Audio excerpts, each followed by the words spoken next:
certainly changes a lot. Hello everybody, and welcome back to yet another low mass mission on this channel. As was shown in the little intro, there have been some new developments in the tech that is available to us for future missions, and with these developments I have decided to put together a low mass mission to Tylo. The mass of this craft on launch is 3,421 kilograms. However, if you factor out the mass of the Kerbal, this mass is actually 3,376 kilograms. This mass still includes the mass of the cargo that Bill is taking with him, as this is the standard rule for my own and ZG Alpaca's minimalist missions list.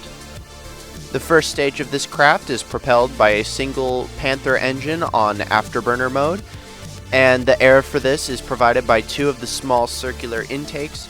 These intakes serve a critical function in that they also provide some drag on the back of the craft so that it stays stable later in the ascent.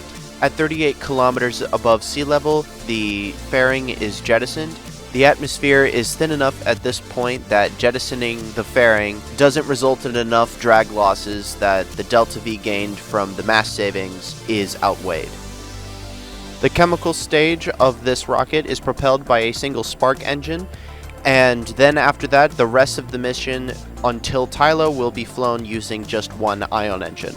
There are 4 of the 1x6 solar panels clipped together on this craft. This was done mainly because it helps avoid any complications due to solar panels blocking the sunlight to other solar panels, and this was the simplest solution I could think of. Reaching orbit with the low TWR of the ion engine and the high mass of the Tylo lander is a bit of a struggle. However, if you get your apoapsis high enough on the chemical stage and your horizontal velocity high enough in the process, then it is somewhat trivial, although I did have to dip into the upper atmosphere by the end of the ascent before I was finally able to reach a circular orbit. This rocket does not come fully assembled out of the box. There is some amount of rearranging that needs to be done in orbit of Kerbin, and by that I mean the entire craft needs to be restructured from the top to the bottom. This was because of packaging reasons inside the fairing, so Bill will have to play with the Lego set until it is in its desired state. This process includes getting rid of the extra solar panels that I mentioned earlier. Now that we are in orbit, these aren't really necessary anymore, since all of the burns that we are going to be doing from here on are less than 50 meters per second, so they can be removed for the extra delta V. I also made sure to somewhat assemble the Tylo lander. However, due to a lack of foresight, I had to reassemble it in Tylo orbit, so this configuration is not permanent. Now that we have successfully assembled our craft, we need to start making our way to the Mun. Because we can only get around 50 meters per second out of a single charge of the battery pack, we need to do a lot of periapsis kicks to get to the Mun. The reason why we're going to the Mun is because we are going to be using it to assist us out of the Kerbin system, and then we are going to be doing repeated assists off of it to get to Eve. The route to get to Eve is mostly the same as the route that I took to get to Eve in my Moho mission. However, this time I did it much more cleanly and also on the first try as opposed to the fourth. Once we reach Eve, though, it's a fairly standard gravity assist route to get out to Jool. While the assists are playing out, I would like to take a moment to mention that there is actually a major mistake I made during this part of the mission.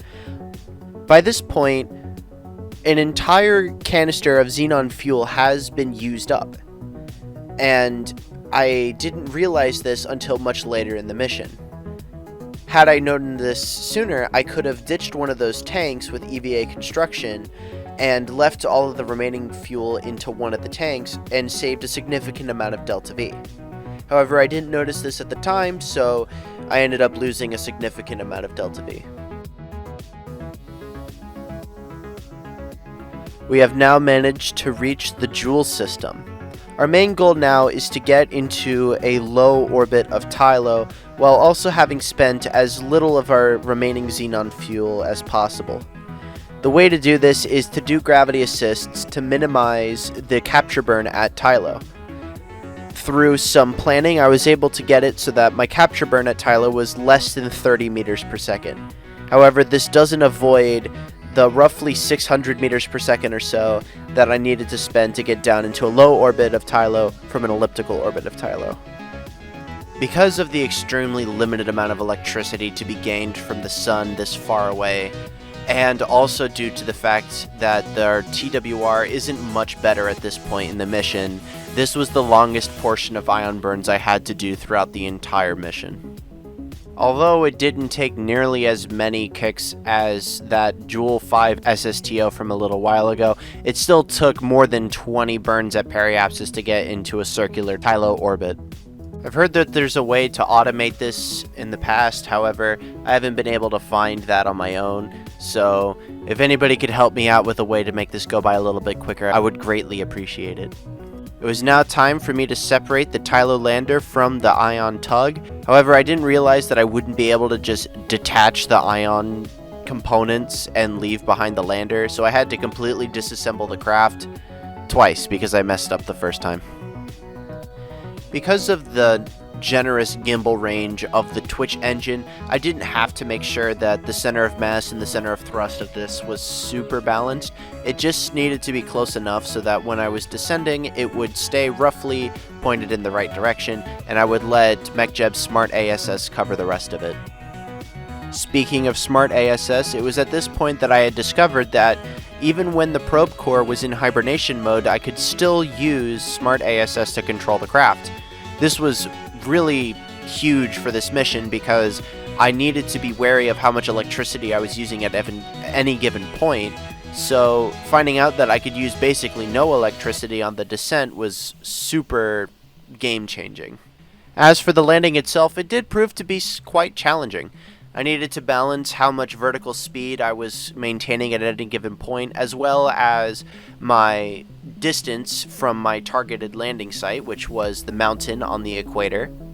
Luckily, MechJeb was able to cover most of the piloting, however, using it to precisely land on anything is really not possible given how clunky the controls of it are, so by the end of it I had to turn on manual control to finish off the landing. There is major room for improvement, which I should note here. There is actually a technique that I didn't use on this mission for the main reason that it would have been somewhat tedious and painful to implement.